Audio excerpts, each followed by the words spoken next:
The financial year has just come to an end, and we have got all the numbers of 25-26 financial year, and that's what we're going to be analyzing in this edition of Deep Drive, powered by Kotak Mahindra Prime. I'm Hormazd Sorabjee, and I'm joined by Ravi Bhatia, the president of JATO Dynamics India. We're going to be talking about the winners, the losers, and really number crunching all the numbers or all the sales that have happened over the last 12 months in the financial year. Ravi, thanks for joining us. So just if you can kick off giving an overview of how the last financial year was. I think record sales gone up and up. Of course, GST benefit, but I think there's a lot more that explains these numbers. Yeah, thanks for having me, Hormazd. This was indeed an exciting year. The year did not start to be exciting, but it became exciting because of the interventions by government. Because the GST booster short. Yeah, because there was a clear indication that the money in the hands of people was getting thinner. So government had to do something. I think the first indication was the income tax relief, which we got. The second indication was amazing GST rationalization. And the third was, which also impacted in a very large way, that online gambling. We know that online gambling and FNO are hugely addictive, and there are a lot of people who are involved who are losing money. So I think stopping of online gambling also did put money in the pockets of the consumers. So that's interesting. So what you're saying is that had a significant impact. The total number is pretty large. Yeah, the total number is pretty large, and everybody was involved because you could get into online gambling, you could do FNO. Now even the FNO has been tightened this year. So all that meant that the growth path became very attractive. So a combination of more disposable money and the prices coming down with GST. Yeah. So OEMs took full advantage of it because availability was stable at this time. There was no supply chain tightening till recently. So availability was good. OEMs were able to increase the price, and you will be surprised to know. I think a lot of price correction also and rejigging of various pricing happened. They took the advantage of that. Yeah. To kind of, let's say, optimize for certain tax slabs with states. In terms of registration and road tax, I meant. Yeah, and you know that this whole K-shape recovery story, which we used to talk during COVID, has been overdone. But the fact is, it has left some people with a lot of money. So OEMs catered to those as well. So we saw average weighted price for the cars going up, mass cars going up about 5%, and luxury cars went up by about 8.8%. Not only that, they were able to reduce the incentives as well.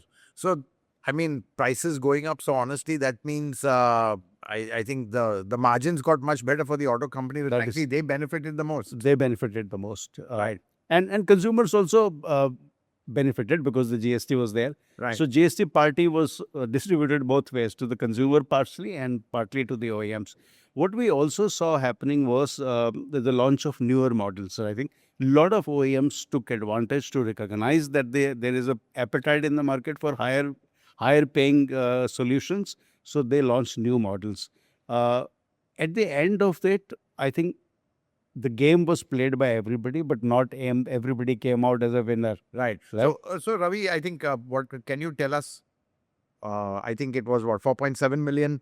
What the growth was and just a kind of a trajectory over the last couple of years. So let's start with some of the top line numbers, and then let's go into each of the brands and even the models. Yeah, so at 4.7 million, the growth was about 8.8%. This was mainly led again, as usual, by Maruti Suzuki, but Maruti Suzuki market share did come down.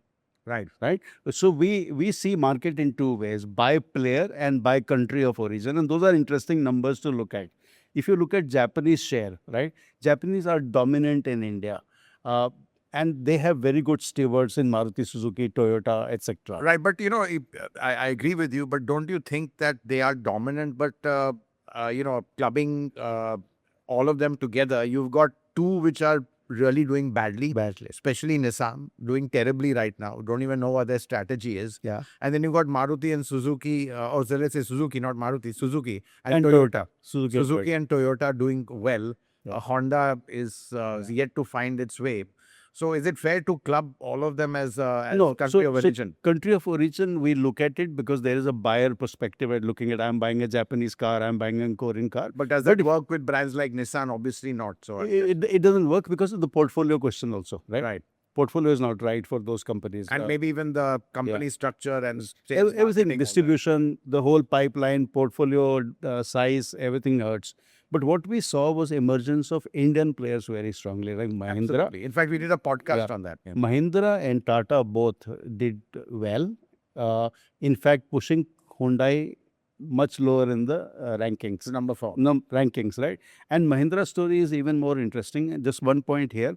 They have not only succeeded in growing their share, but they have also grown their top line because they have focused on high-end variants, high-value proposition. So they have done exceedingly well. You're right. In fact, I think it's amazing what Mahindra has achieved to be number 2 with the portfolio they have. I mean, if you look at it, they just have 1 or maybe 2 products in sub 4 meter. Maruti, of course, has a lot, whereas the number 3 player has more sub 4 meter products than which is Tata Motors, then Mahindra, and Hyundai also has some amount of sub 4 meter products. So I think would it be fair to say that that's the way we kind of categorize the two ends of the segment? There is one more perspective on Mahindra, if I may add that. Yeah. Because they have catered a profile of the customer very carefully. So they cater to a unique segment. And that unique segment comes back for more and more. Right. And fortunately, that segment has done well financially. So they're able to buy bigger and bigger. So Mahindra has, if I was to say, Mahindra enjoys tremendous loyalty. Right. After Maruti, if I was to say in terms of repeat buying, Mahindra will be pretty strong. That's amazing. So I think it's a combination of product, combination of marketing. What do you think the reasons are? I think the reasons are deeply knowing the customer, managing customer experience at the sales point very well, and making the product, you remember we'll talk about initial appeal. When I look at the car for the first time, how excited I am. You go, wow. They are able to address that very well. I mean, So the wow factor is nice. Very high wow factor. Very high wow. So, let's talk a little bit about Maruti also right at the top. But I think growth hasn't been there. I think they've been struggling to really, go into the premium side. I think they are a victim of their own strengths, which is basically catering to value conscious people, people who kind of value fuel efficiency.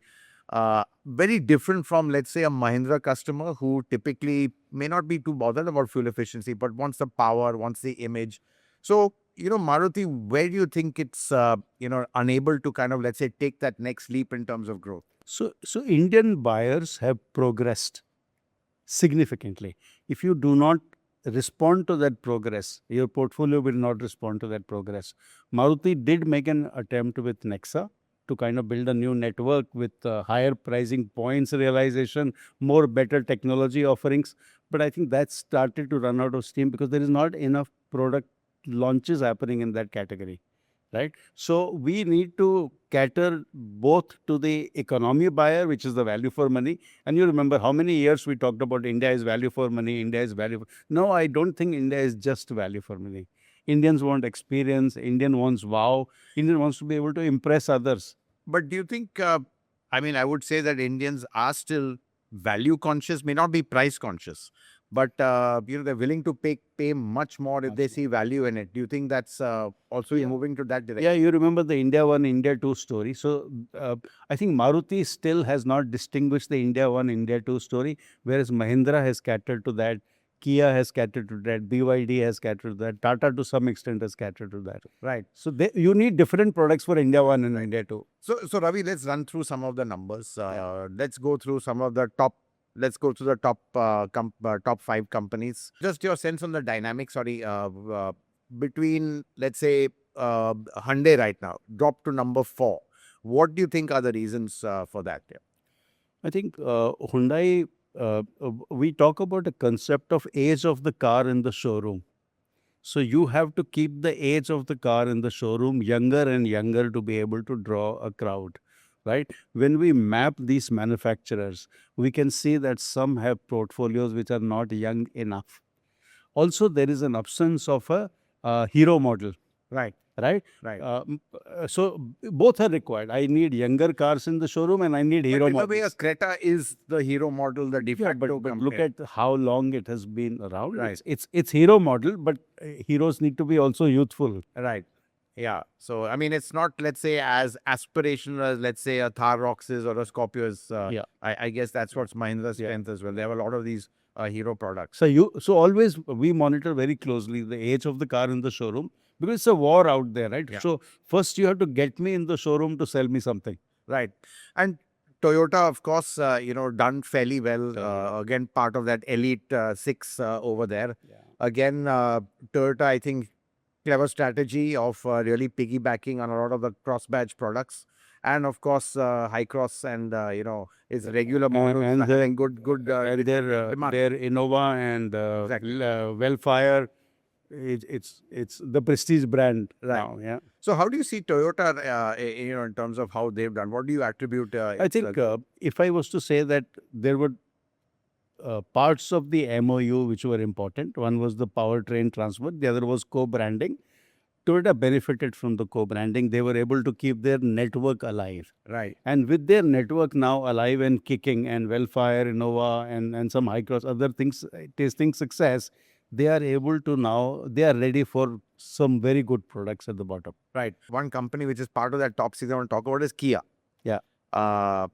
Seltos, actually fantastic car, really done well. What is your sense and how do you see, just your thought on Kia's performance in this last financial? Kia performance has been good, but a lot of their key models have started showing fatigue. Right. The fatigue is visible. Yeah. And the Seltos has just come in. Yeah. So clearly, Yeah. Seltos is just the last 2 months probably. And we've seen the numbers. But otherwise, doing pretty well. 5,000 yeah, vehicles there. older models have some fatigue. Seltos did well. I would say if you leave Kia aside, then I would only name Skoda as doing something really worthwhile. Right. And rest are there. Yeah. A long tail in the Indian car market, which is really, I admire them for being around for so long. Right. But if I was to bet for future, we see a lot of R&D happening in 3-4 brands, I would say. There is extensive R&D network for Stellantis in Right. India. But Ravi, let's talk about Stellantis. I think it's right at the bottom of the The pack. bottom, but they're doing a lot of R&D. But R&D, will it be for local products? No. Will it be for global products? So, I want to just talk about, let's say, hard sales numbers. And they failed miserably over Yeah, here. but the only thing is, this one point which may be relevant here is that they are now looking at regional strategies. Right. So IAP is a independent region. Right. So they have moved away from globalization, which was one issue with a lot of these European players, that they were very headquarters driven. Right. I think we're beginning to see something changing there. But let's hope we see some new products because clearly I think my talking about Stellantis, which is right at the tail end, and we have a long tail, as you said, a lot of models with very small volumes. The C3X, very promising. In fact, it's really one of the best cars that there is. Even the Jeep Compass, though it is dated, and the Meridian, it's still got a certain. I think what happened to Jeep was really surprising, right? Such an iconic brand. That's right, Yeah, exactly. yeah. So, I mean, the whole thing is Stellantis have really kind of, messed it up in India. And probably reason is lack of resources. I mean, I don't think one can say, you can blame it on the products.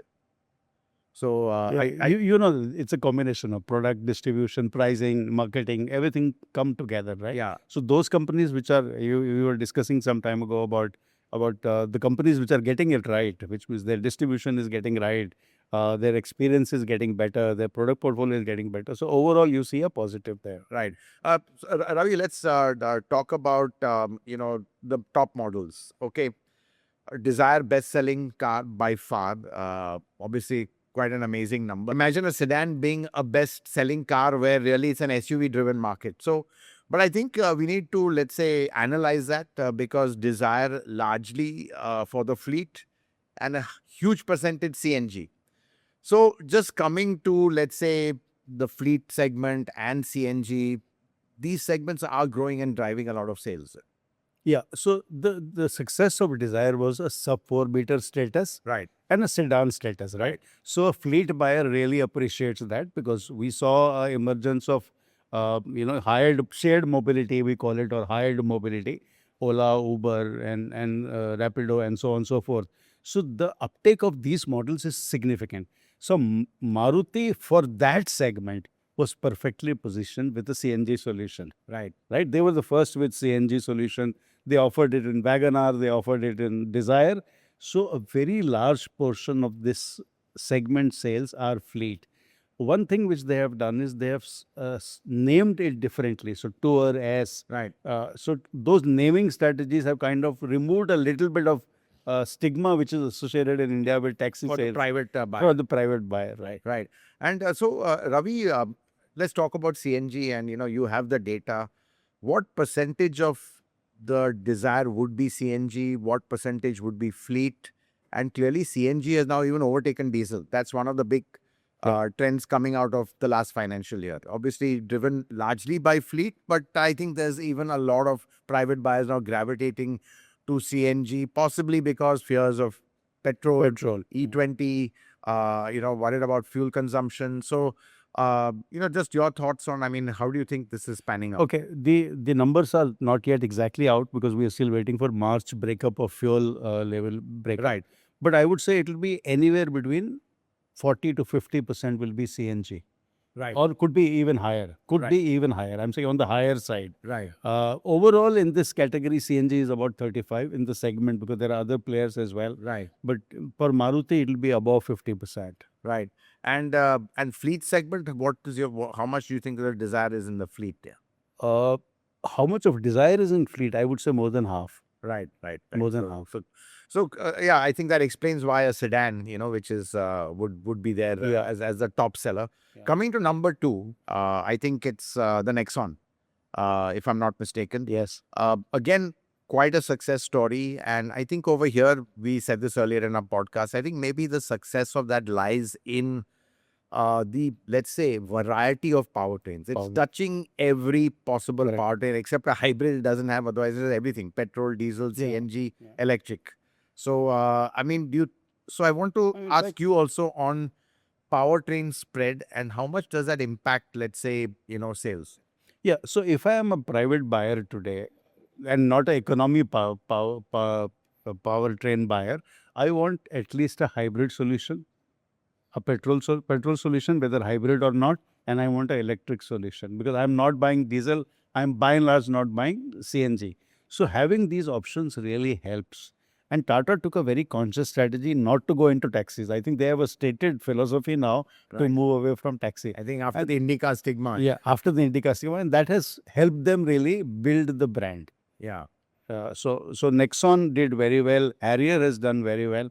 So these are the good performing brands from the house of Tata. Right. And I think, want to touch upon Punch also, because clearly that is also one of their best sellers. Yeah. And I think with the refresh and the EV, selling a lot. And that's just want to lead into the EVs as well. Who are the top players? Who are the winners over there? Yeah. Clearly, I think Tata's obviously lost a lot of market share. They were quite natural, but they're still number 1. Very interesting. MG is number 2 with just one fundamental model, which is emerging to be the single best-selling model. So again, touching upon the Chinese angle on that. Yeah. And Mahindra, really jumped to number 3 from a very low base, and also responsible for pushing up the EV penetration as well. So do you think EV penetration, what is it, about 4-5%? No, EV was a good growth story on a small base. Okay. Right. Market grew 8.8%. EV grew 10 times faster than the market. So we had almost 87% growth in electric vehicles. Right. Now, there is an interesting analysis which I want to share with you, which we recently concluded. EVs were introduced as for a common person trying to reduce his cost of operation. Right. But we know that in India, a common person buys car below 10 lakhs. EV penetration in below 10 lakhs has dropped from 12.5% to just 6%. It's halved. So where it has succeeded? It succeeded 15 to 25 and 25 to 35. Right. So the winners really were Windsor, which grew about 137%, 46,800 units. Nexon was the second with 130% growth. but 29,000 volume. Then Harrier was not there last year, so I don't have a comparison, but that was in the top ranking as well. Then you come with Mahindra, the B6 and Again, in terms of low base, huge percentage. low base use percentage. Then Creta did well as Yeah, well. so Mahindra was, it was number 3. Mahindra was 164,000, 53% growth there. Right, Because they were there last year, right. right? What did not do well was the lower end of the electrification. So I think this lack of success in lower end is anchoring the EV penetration down, Right. right? So what you're trying to say is that EVs are still not cheap enough to really penetrate. The belly of the market. Right. So, but then, there's talk of charging infra. There's also being an issue. Don't you think charging infra, I feel also is a huge barrier because it's fundamentally home charging. A lot of people don't buy an EV because there's no home charging. Yeah. Price in certain segments, there's a lot of parity with the ICE vehicles. And also, do you feel that at the lower end, the delta in GST is not as high Effective. as the delta in the bigger vehicles? So you've got 40% to 5% and 18% to 5%. So you're not getting that delta benefit. That's why BMW AX, the X, did it very well, 390% growth. Then Sealand, BYD did very well. So charging infrastructure is very immature today. I read an article recently, somebody said Delhi to Jaipur became a 10-hour journey. Right. Right? 3.5 hour by normal car Yeah. became a 10 hour. It's not that the chargers are not there, but are the chargers working? Are they fast enough? Right. I don't get to know in advance, right? Yeah, that's true. So while the number of chargers, if you look at the data, yes, they are growing. Yeah. The number of working chargers, yes, they are growing. But there is a queue at the chargers, not very... I think it's still not convenient, and until you have as much convenience as filling up at a fuel station, it will be limited. But again, let's just talk about the EVs. So, but encouraging numbers. So 87% growth is and awesome. that is in terms of penetration, that's about 4.6%. Right. Yeah. So that's again a big jump from last year in terms of overall penetration. But do you think again the EV growth has been also because so many more models have come into the market? So many more models in the higher category have come. That's why the market has grown. But that's also a limiting factor because higher categories have lower volumes. Right. Right. And Ravi, let's talk about the segments which are not doing well. The real, I would say, loser segments in a way, sedans. Yeah. Clearly, it's just shrinking. And even a brand like Honda with the City, who would have thought the City, which was once the pillar of Honda, is really struggling right now? I think SUV hype was sold very well. Right. We know that those SUVs are not real SUVs. They're higher Hatchbacks. Higher hatchbacks. Right. Crossover. So you have crossover vehicles, but people have taken to it. I think what people like is the higher seating in traffic, and the second thing is space. Yeah. These value propositions were amazing. Otherwise, you know more than me that driving a sedan is always more pleasurable. Right. And, let's talk about some of the new entrants which have come in and joined the ranks. I think still not had a full year. I think two key models again from Tata and Mahindra. We've had the Sierra, which has done fairly well. Last month, 9,000 units after doing 7,000. So obviously ramping up well. So adding to Tata's overall volumes. And you've had Mahindra with the 7XO, which I think again has really been quite a winner. And, again doing 9,000. Clearly, it's obvious that you need some of these hit models to drive overall growth. Yeah, let's talk about Sierra launch. I remember it was Autocar Car of the Year. Right? Yeah.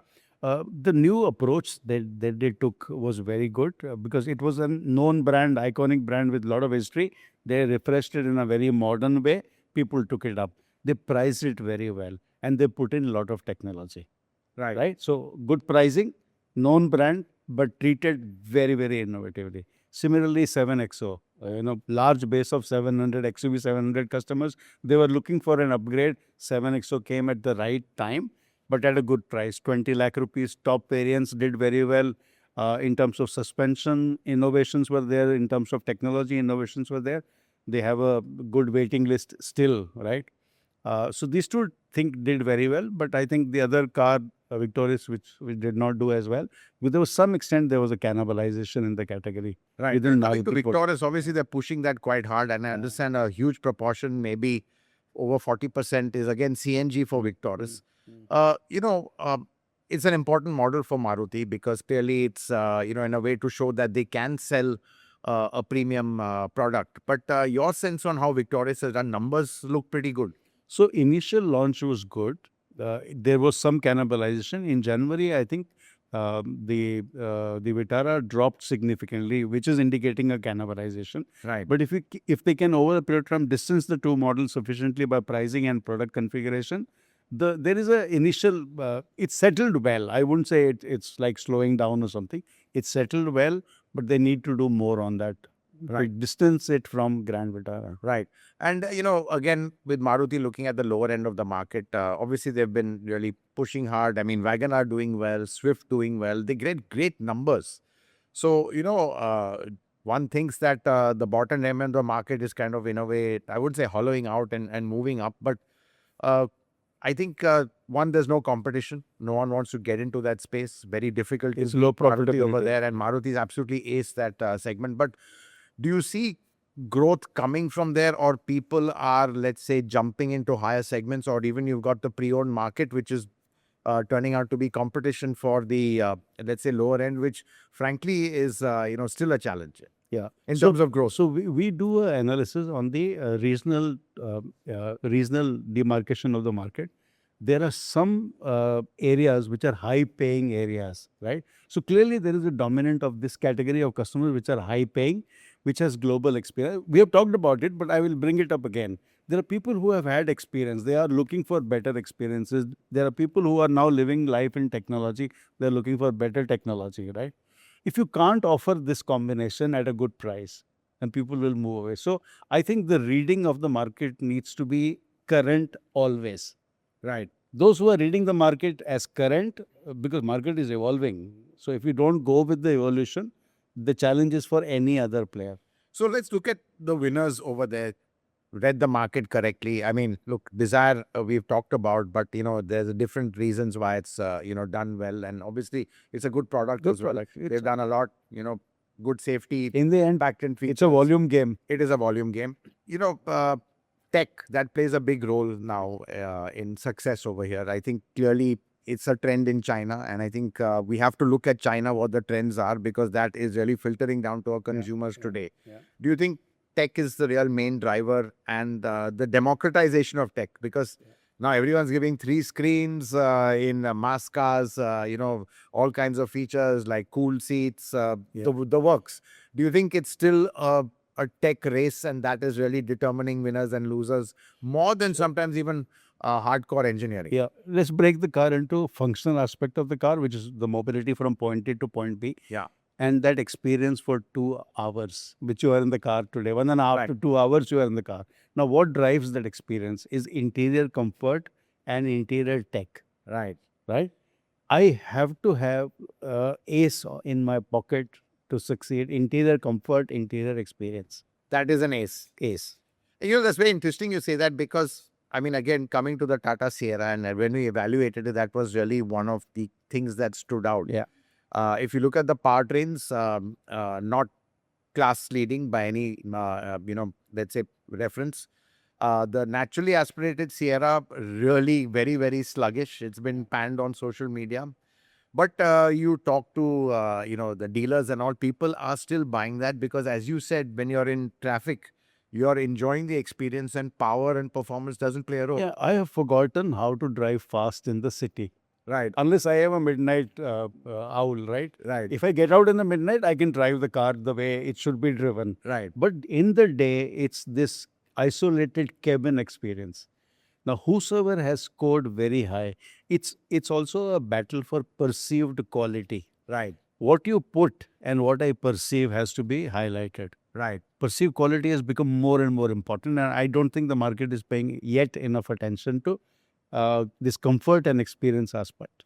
So that's interesting. Perceived quality versus actual quality, meaning how long will that bit last after 10 years? I think there's a big gap between that as well. Yeah. And that's where sometimes I think, Toyota is stronger on the other way.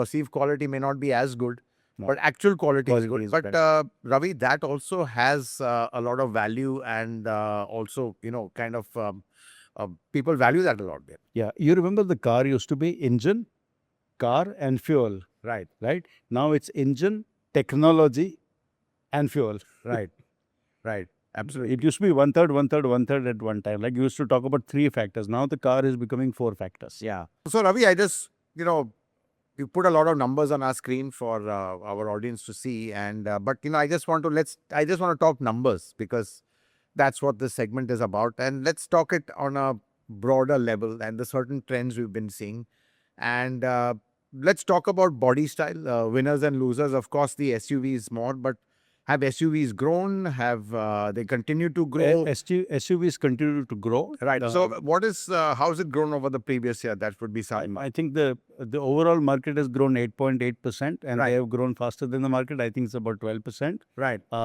The sedans are really, apart from Desire, if I take out Desire and there's this Fleet segment, Right. the sedans are doing well as a, we have a number 1 car in sedan, but the category is not doing well. There are no new offerings in the category. Right.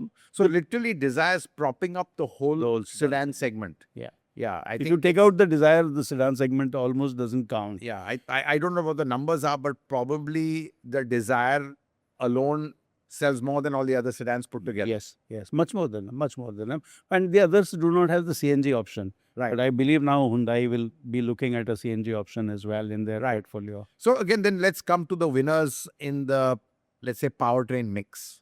CNG proving to be one of the fastest growing, let's say, powertrains. Yeah, the diesel moved a little bit, Right. but CNG did well because of the fleet segment again, Right. and some private customers taking it because of the fuel economy, and this fear around the war is also probably egging it up. Right. Petrol took some beating because of the ethanol mix, and it took some flag for the first time ever. Correct. And You know, also petrol the getting a flag. efficiency has dropped. Gone 4 to 5% is what is the media noise. So petrol has struggled. Hybrid is done well. So I would say hybrid will continue to occupy a niche. CNG will. So what has hybrid grown? Because hybrid growth fundamentally comes from just a handful of models, Maruti and Toyota. So Maruti it's and Toyota. basically they're two models. So can it be that the hybrid has grown because of the Victoris coming in single-handedly, that the Victoris itself New model introduction has just has helped, right? Right. So I would say going forward, we will see diesel continuing to be the second most popular. Electric will continue to push a little bit more, but it will take a long time to become the ahead of diesel. Right. Right. CNG will continue to expand because I believe, we were talking about this personal mobility where I own the car versus my need to be mobile. I think with metro and other solutions coming in, the need for personal mobility is also a challenge. Right. So there is a competing option now available. So companies do need a fleet strategy. While we can always say that fleet is not popular, it hits the brand. But if the companies do not have good fleet solutions, there are volumes to be had. And the fleet guy, remember, changes the car every 5 years. Right. The life runs out much more quicker. So replacement cycle is faster. Right. And, let's talk a bit on diesel, because it looks like Mahindra, where their portfolio is about over 80% diesel. Their growth can single-handedly drive the diesel segment, just the way the Desires kind of push the sedan and CNG segment. Yeah, that and luxury segment is also addressing the diesel requirement. Very small numbers, isn't it? Luxury did not partake in the growth sufficiently. It did not contribute to the growth sufficiently. It actually declined. But the prices went up by about 8 lakh rupees. So could that be a reason that, obviously, even at the top end, it's price sensitive, luxury cars getting too expensive and getting out of reach for a lot of people? Yeah, I think the market is finite. Right.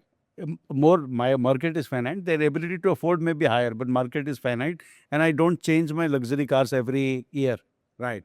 So if I have a limited number of customers, about 50,000, 55,000 kind of number. That's right. Right. So that's the market. Right. And very interesting is that, in the first 3 months or the last 3 months of the financial year, BMW has overtaken Mercedes, and I think this might be the trend going forward. So very interesting over there. I think there it's the products, and I think BMW have some winners like the iX1 again. Like they're kind of, I wouldn't say That China sourced it product. was 390% growth. 390% growth, just the iX1. Yeah. So, and maybe BMW catering more to the lower end of the luxury segment also helped its volumes, and even the products are very good. I think electrification and the benefits for electrification have helped luxury segment more than mass segment. Right. And probably that's what's given BMW the edge, because in terms of, the performance of their EV portfolio, they've far raced ahead of Mercedes. Yeah. And BMW was also 3,290.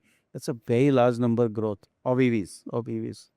So they sold over 3,000 EVs. 3,000 EVs. Fantastic. And I think largely led by the iX1. So really, I think it's these key models like Yeah, you said so earlier. electrification benefit. When I remember sitting with the dealers and the company people, and they said because of this taxation benefit of 5%, the EV has benefited a lot because the value is higher. So tax reduction has really benefited. But let's say post GST, the gap or the delta between the high-end luxury and the EVs, 48% to 40, where EV stayed at 5%. One would have imagined that would have impacted EV sales to some extent, because not as attractive. Price parity with ICE was difficult. You'll be surprised to know the TCO sensitivity in luxury cars is also as acute as mass cars. Really? Yeah, I've sat with people and said, why did you buy this? Oh, it's cheaper to run. Right. But you paid 80 lakh rupees, 90 lakh rupees, it's cheaper to run. Yeah, I think, but that's ingrained in our psyche that, one thing, if you're happy to spend on a car, but if it gives you poor fuel consumption or is expensive to run, people freak out. Or if they get a high service bill. Yeah. I've had people asking me to speak to dealers and manufacturers for a discount because, their AC is conked and they're being overcharged. So I think you're right. I think that is very important. So, and if you look at it, just to sum up, the winners are also products where the TCO is fairly low. Yeah. So, I mean, Dzire, of course, keep going back to Dzire. Initial price, TCO, brand, distribution, all you have to get right to be successful. And some have done really well. Right. So, Ravi, just to sum up, clearly, I think some real big upsets in the market. I think one is Mahindra jumping to number 2, Tata at number 3. Mahindra jumping to number 2 actually, because they've even overtaken Tata and overtaken Hyundai. Maruti, of course, number 1, but probably their market share dropped below 40%, which is a big challenge for them. So clearly, that's not a good sign. And Hyundai also has lost market share. So really, I think the Indians have performed extremely well in this financial year. And, going forward, let's end with, let's say, the next financial year. Do you think we'll hit the 5 million mark? Yes, we will hit the 5 million mark. Despite the uncertainty around the war, I think Indian economy continues to do well, although the growth has been recently pulled down to 6.7%. But we have to remember that the people who drive the growth of the market are well-to-do people, and that number will be less affected. Yes, prices will continue to rise. Fuel prices will continue to rise. So the growth from 4.7 to 5 is an achievable objective. And we will also see electrification continuing to grow. And one change which we can talk about is the ethanol mix will also grow because India wants to be fuel resilient. That's important. One comment separately on this market structure of number 1, number 2, number 3, 4, 5. Clearly the market is, there is a leader by some distance. Then there is a pack of 3, which keeps, rotating in number 2. But every time somebody becomes ahead of the pack or the leader of the second pack is really celebration. Right. And then there is a long tail of the market. Right. So, before that, number 2, number 3, looking at, let's say, Tata Motors refresh portfolio. Yeah.